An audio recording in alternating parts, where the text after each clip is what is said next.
Magandang araw Pilipinas, narito na ang 2D at Square or 3D Lotto 2 PM draw, January 22, 2025. Ito ang resulta ng 2D Lotto. 5, 15, in exact order.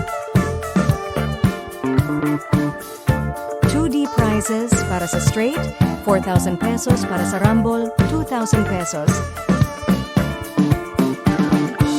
Ito ang resulta ng Square o 3D Lotto. 3, 2, 2, in exact order. 3D prizes para sa straight 4,500 pesos, para sa Rumble 3, 1,500 pesos, at sa Rumble 6, 750 pesos. Kung ikaw ang maswerteng mananalo sa 2D o 3D, may plano ka na ba kung paano gagamitin ang pera? Please share your ideas sa comment section para maging gabay at inspirasyon sa iba.